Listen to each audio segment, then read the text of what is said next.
Harry. The Great Gatsby by Francis Scott Fitzgerald. Chapter 7. One Saturday night, the lights in Gatsby's house didn't go on. Cars arrived, stayed for just a minute, and drove away again. I wondered if he was ill, so I went to find out. A butler I didn't recognize answered the door. "Is Mr. Gatsby sick?" "No," he said rudely. I was worried. "Tell him Mr. Carroll came." "Carroll, all right, I will tell him." Later, my housekeeper told me that my neighbor had sent all his old servants away and replaced them with just 6 others. She didn't think they were real servants. The next day, Gatsby phoned me. "Are you going away?" I asked. "I heard you fired the servants. I want people who don't gossip. Daisy often comes over in the afternoons." So he had changed the servants because she disapproved of them. "She wants to know if you will come to lunch at her house tomorrow. Miss Baker will be there."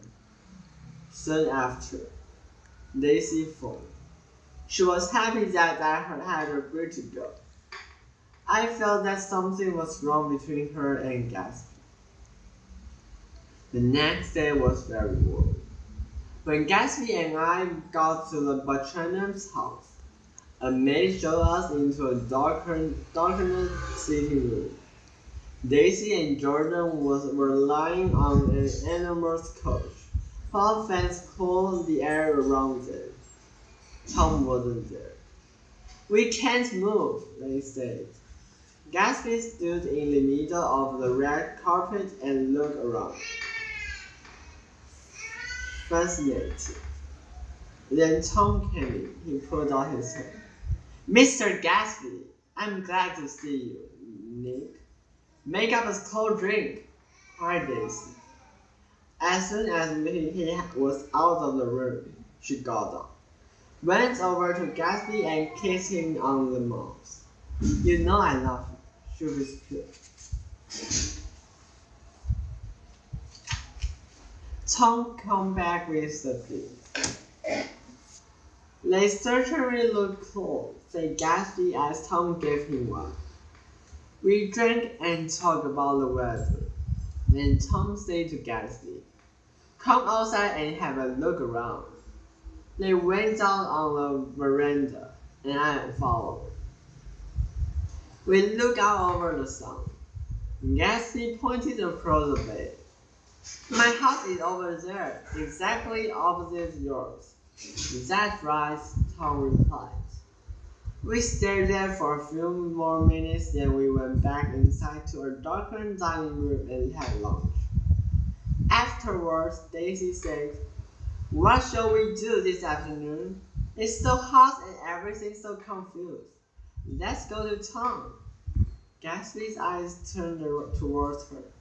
"Ah," she cried, "you look so cool." They looked at each other, as if nobody else was there. She was telling him she loved him with her eyes. Tom saw it. He was very surprised. He looked at Gatsby, and then at Daisy. "Come on," he said quickly. "We were going to town." He got up, but nobody else moved. "What, now?" Daisy asked. "Dressed like this?" Tom didn't say anything.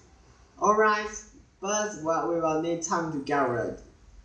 She and Jordan went upstairs while the 3 men stood outside. "Shall we take something to drink?" shouted Daisy from an upstairs window. "I will get a bottle of whiskey," answered Tom and went inside. He came out a few minutes later, followed by Daisy and Jordan. "Let's go in my car," suggested Gatsby. "No, you take my coupe and let me drive your car." Gatsby didn't like the idea. "Come on, Daisy," said Tom, leading her toward Gatsby's car. "I will take you in this." He opened the door, but she moved away. "You take Nick and Jordan." We will follow in the coupe, she said, moving toward Gatsby. So Jordan, Tom, and I got into Gatsby's car and Tom drove off. Did you see that? She asked. See what? You think I'm pretty dumb, don't you? He said. Perhaps I am, but I'm investigating Gatsby's past. And you found out he was an Oxford man? Said Jordan. An Oxford man, he repeated with contempt. If you don't believe it, why did you invite him? Demanded Jordan. Daisy invited him. She knew him before we were married. Do we have enough gasoline? I asked. Enough to get us to town, said Tom. There's a garage over there, said Jordan. I don't want to get stuck in this cage. Tom stopped impatiently under Wilson's side. A moment later, the owner appeared. Give me some gas, shouted Tom. I'm sick, said Wilson without moving. What's the matter? I'm run down, answered Wilson. I need money badly. What about your old car? Do you like this one? Asked Tom. I bought it last week. It's a nice color, but it's too expensive for me. What do you want money for anyway? I have been here too long. My wife and I want to go west. Your wife wants to go west? Exclaimed Tom. The news surprised him. She talked about it for years. Now she is going whether she wants to or not. The coupe flashed past us. Gatsby and Daisy waved. I have just understood something strange, said Wilson. That's why I want to leave and why I'm interested in the car. What do I owe you? $1.20. I realized that Wilson didn't suspect Tom. He had discovered that Marley had another life and this had made him sick. I stared at Tom. Tom had made a similar discovery less than an hour earlier. I will send that car to you tomorrow, said Tom. For a window over the garage, Marley Wilson was looking down. Her eyes were fixed on Jordan, however not Tom, and then were full of jealousy. She saw that Jordan was his wife. It was obvious that Tom was in a panic. An hour ago, his wife and his mistress were both secure. Now he was losing control of both of them. He put his foot down hard to the accelerator, so we could see the blue coupe. Daisy waved her arms at us. She was telling us to stop. Where are we going? She cried. Let's go to the movies, Jordan suggested. It's too hot, Daisy replied. You go if you like. We will drive around and meet you later. I'm not going to argue here in the street, Tom said angrily. Follow me to the Plaza Hotel. Then we heard a large hall sitting room. There was no air in the room. Open another window, ordered Daisy. Forget about the heat, said Tom impatiently. You make it worse by complaining.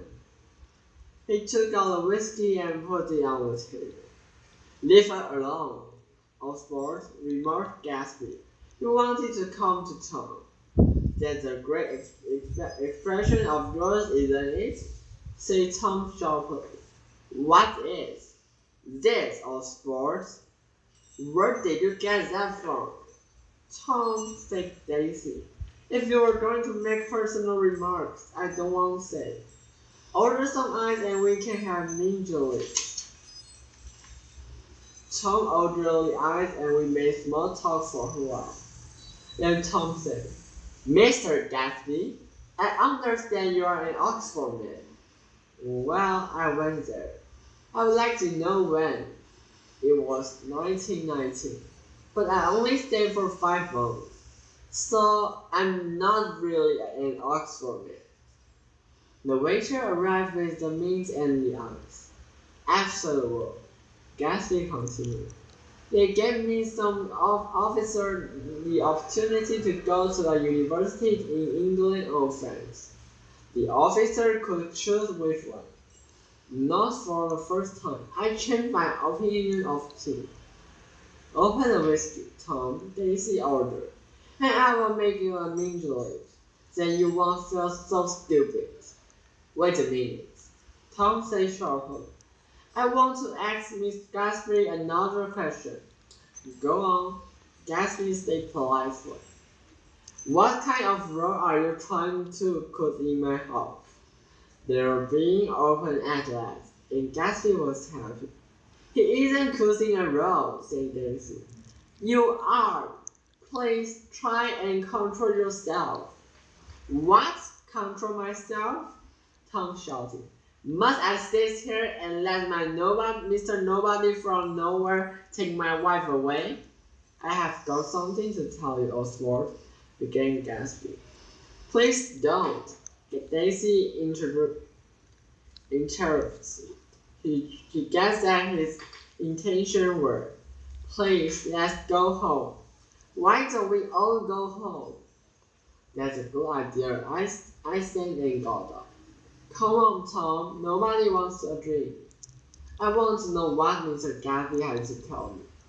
Tom said, your wife doesn't love you, said Gatsby. She has never loved you. She loved me. You're crazy, exclaimed Tom. Gatsby stood up. His face was alive with excitement now. She only married you because I was poor and she was tired of waiting for me, he cried. It was a terrible mistake. In her heart, she was never loved anyone except me. Jordan and I tried to leave, but Tom and Gatsby acted to stay. What are you talking about? Asked Tom. I want to know. I have told you, said Gatsby. We have been in love for 5 years. Tom turned to Daisy.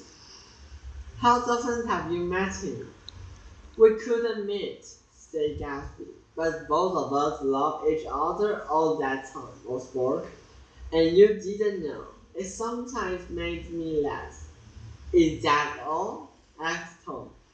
Then she exploded. You are crazy. I can't speak about what happened 5 years ago because I didn't know Daisy then.